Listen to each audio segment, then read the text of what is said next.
Yang jelas terlapornya lebih dari 5, karena yang berkaitan menurut kami yang punya hubungan hukum dengan pembangunan mini zoo seperti itu.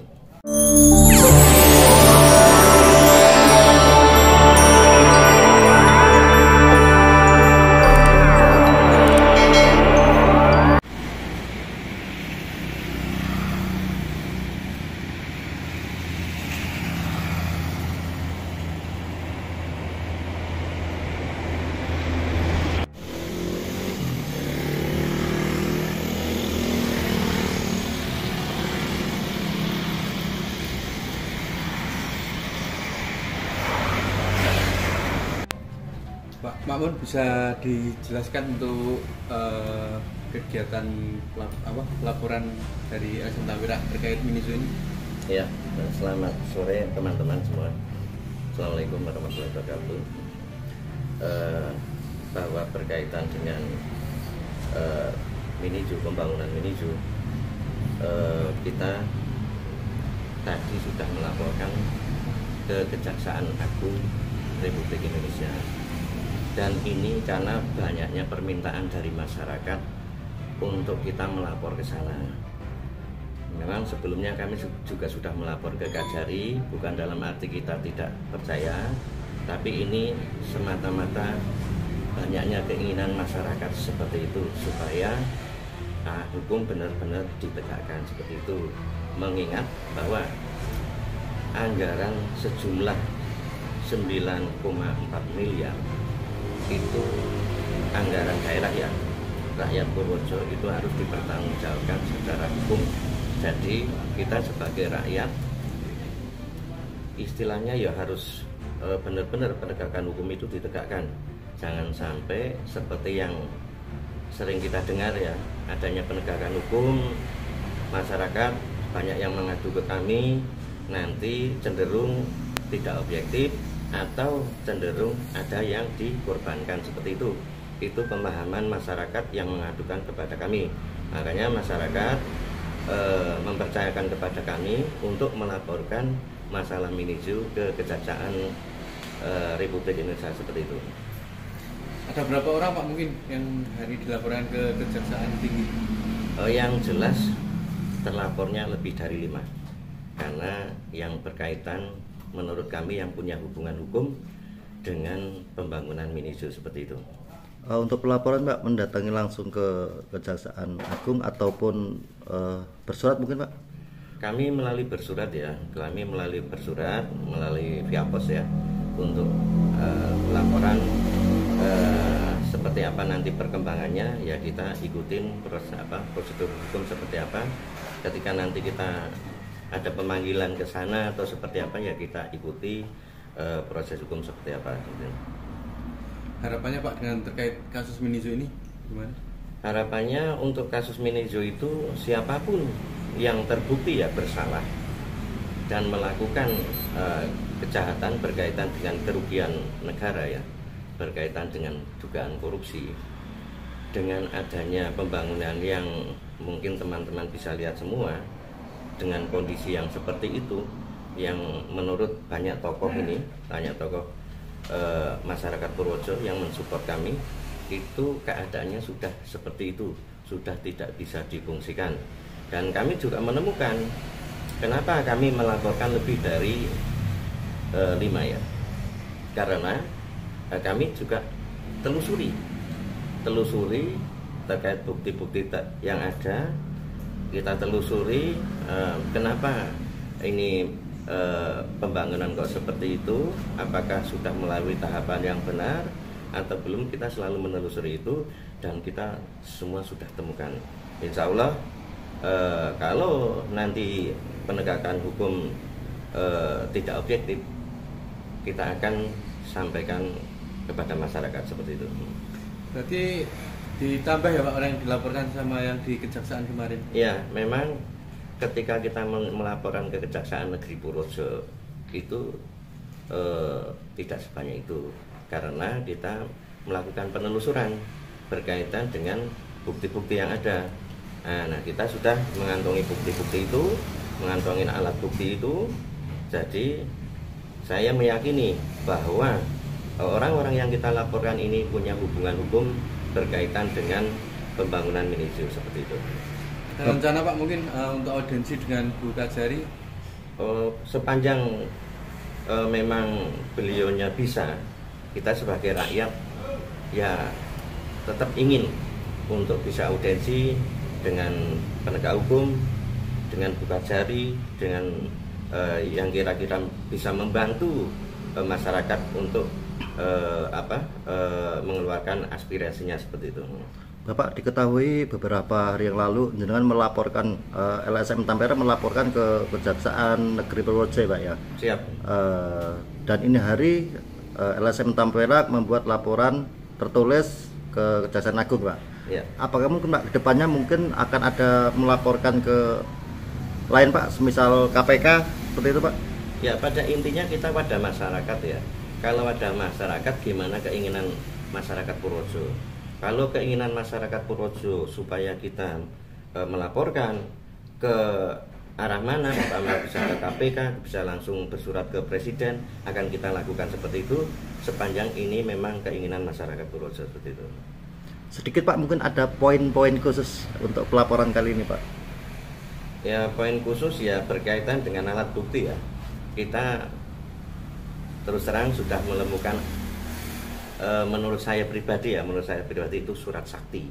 Jadi surat sakti itu akan membuktikan bahwa kaitan dengan proyek Minijo yang berkaitan dengan itu menurut saya penuh dengan dugaan perbuatan melanggar hukum seperti itu dalam pembangunannya seperti itu. Jadi untuk LSM Tampera meyakini Pak adanya dugaan mungkin keterlibatannya lebih dari satu seperti itu, Pak?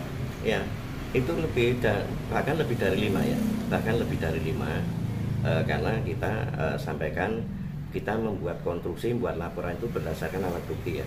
Jadi kalau alat bukti kita cukup untuk melaporkan, yang kira-kira punya hubungan hukum kita laporkan supaya peristiwa hukum itu jadi terang benderang seperti itu. Ada kemungkinan untuk bertambahnya Pak yang dilaporkan nanti? Itu saya meyakini mungkin ketika nanti lewat perkembangan proses itu bisa jadi kita serahkan kepada penegak hukum seperti itu. Terkait kasus Minijo yang sekarang ini lagi viral dan hangat diperbincang di masyarakat. Ya, pada prinsipnya saya setuju sekali dan sangat mendorong atas keinginan masyarakat Purworejo yang selama ini melihat situasi Minijo yang parah seperti itu, dan menurut keyakinan masyarakat itu pasti terjadi suatu hal yang tidak benar karena belum apa-apa sudah hancur lebur seperti itu, dan untuk dibangun kembali juga berat untuk pembiayaannya. Pada prinsipnya saya amat sangat setuju dan mendukung apa yang dilakukan oleh LSM Tampera. Jadi monggo kita kawal bersama-sama sampai dengan kasus ini tuntas. Karena pelanggaran atau perbuatan korupsi atau perbuatan yang tidak benar memang harus kita lawan. Apapun dan siapapun mestinya kita tidak usah takut dan harus berani maju sampai dimanapun juga. Begitu tanggapan dari kami. Mungkin Pak nanti kalau ada istilahnya pengisian tersangka gitu cuman di tersangka 1 atau 2 orang dari masyarakat sendiri, gerakan yang akan dilakukan seperti apa Pak? Ya, masyarakat harus protes, harus mengadakan satu aksi, ya bukan berarti aksi terus demo atau enggak, tapi aksi kepada penegak hukum untuk mempertanyakan, untuk memperjelas mengapa kok hanya dikorbankan 1-2 orang yang sifatnya itu orang-orang itu wong cilik gitu, orang-orang hanya sekedar pegawai-pegawai yang kurang mempunyai arti penting di dalam proyek itu. Di situ di proyek kan ada dari BPK, BPKOM dan sebagainya. Saya yakin juga ada di atasnya itu. Dan dalam hal ini otomatis pimpinan daerah ya, seorang pimpinan daerah atau kepala dinasnya itu harus bertanggung jawab atas ketidaklancaran atau ketidaklayakan daripada proyek itu. Mungkin menurut pandangan Pak Pri sendiri setelah melihat video atau melihat langsung lokasi Miniso sekarang ini, itu bisa diperbaiki lagi nggak? Saya kebetulan berkali-kali saya lihat Miniso, walaupun saya tidak pernah bersama-sama, saya berhenti di pinggir jalan, saya lihat situasi yang sedemikian parah. Menurut kami amat sangat berat kalau itu dilanjutkan. Jadi sama halnya dengan proyek-proyek yang lain yang masih bisa dilanjutkan. Kalau Miniso karena struktur tanahnya yang seperti itu gampang longsor dan berteping-teping, lain di Gegir Menjangan dan lain di pegunungan lain karena struktur tanahnya yang tidak memungkinkan. Menurut saya studi kelayakannya pun pasti tidak benar, dan konstruksinya juga tidak benar, walaupun kami tidak ngerti masalah bangunan ya, tapi secara bodohan saja ya masyarakat ngerti, apalagi masyarakat yang pintar-pintar yang ngerti masalah bangunan. Sedangkan saya yang tidak mengerti bangunan pun ngelus dodo itu Pak, dana 9,4 miliar kok cuma dibuang-buang seperti itu. Nah itu harus dipertanggungjawabkan oleh mereka-mereka yang bertanggung jawab tentang proyek itu harus diusut tuntas sampai dengan selesai. Pada prinsipnya kami akan selalu mendorong dan akan selalu siap untuk membackup dari belakang. Pak, selaku tokoh masyarakat Pak, harapan jenengan ke depannya khususnya Miniso dan pembangunan di Purworejo yang lainnya, harapan seperti apa Pak? Sementara waktu yang kami lihat secara jelas itu Miniso ya, tapi saya berharap untuk pembangunan Purworejo ke depannya tidak terjadi hal yang seperti ini. Semua harus jalan lurus sesuai dengan spek dari awal perencanaan sampai dengan pelaksanaannya, sampai dengan selesainya bangunan itu bisa diserahkan dengan kondisi yang baik sesuai dengan harapan masyarakat. Mengingat uang yang dipakai kalau bukan dari APBD juga dari APBD atau dari DAK itu kan semua uang rakyat. Sekali lagi uang rakyat yang digunakan. Jangan sampai rakyat dikecewakan. Berarti sangat mendukung dengan pergerakan dari LSM Tampera Purworejo. Amat sangat mendukung karena ini demi kebenaran. Kalau tidak ada yang seperti Tampera ini siapa lagi? Jadi saya melihat Tampera amat sangat konsen terhadap pelanggaran yang ada di Purworejo. Terima kasih. Yeah. Pak Anto, minta tanggapannya juga Pak terkait yang Miniso yang mangkrak ini, apabila nanti cuman ada 2 atau 3 yang disangkakan yang cakep. Terima kasih lagi yang diberikan kepada kami. Kami cuma menggarisbawahi apa yang disampaikan Pak Makmum selaku Ketua LSM Tampera Jawa Tengah sama salah satu tokoh masyarakat Purworejo Pak Pri. Pada intinya kita tetap mendukung penuh kasus Miniso harus sampai titik terang. Siapa-siapa yang terlibat harus mempertanggungjawabkan. Karena selama ini kita amati terkait berapa kasus di Purworejo terkait masalah penganggaran dana untuk kegiatan barang dan jasa. Selama ini berapa kasus selalu yang dikorbankan PPKOM. Bisa nanti ke depan ASN yang ditunjuk dapat SK untuk menjadi PPKOM pada menolak. Karena selalu mereka yang dikorban, padahal yang terlibat itu dari PPKOM itu kan atasannya masih ada berapa level lagi yang bertanggung jawab. Misal mereka menolak, pasti mereka digeser. Dan ini kasus Miniso ini kasus yang sangat-sangat super istimewa. Karena selama ini saya menyaksikan semua pekerjaan di Purworejo nggak ada yang seperti Miniso. Nah ini sudah betul dan ini jelas siapa yang terlibat di dalamnya harus diusut tuntas. Jangan sampai saya mendengar ada dikorbankan cuma 1 orang. Menurut Pak Gepeng sendiri selaku membidangi terkait pembangunan proyek Miniso itu kira-kira sudah menelan anggaran 9,4 apa belum sampai sekarang Pak? Kalau sesuai di papan nama memang anggaran itu 9,4. Tapi dengan hasil yang seperti itu masyarakat wajib mempertanyakan dengan anggaran seperti itu kok hasilnya juga seperti wajah. Dan sampai sekarang Miniso itu sudah tidak dapat dimanfaatkan atau dinikmati oleh masyarakat Purworejo. Apalagi itu pakai anggaran APBD 2. APBD 2 anggarannya itu diambil dari PAD. PAD juga diambil dari pajak ke rakyat. Berarti kan uang rakyat cuma untuk dihambur-hamburkan, nggak ada hasilnya.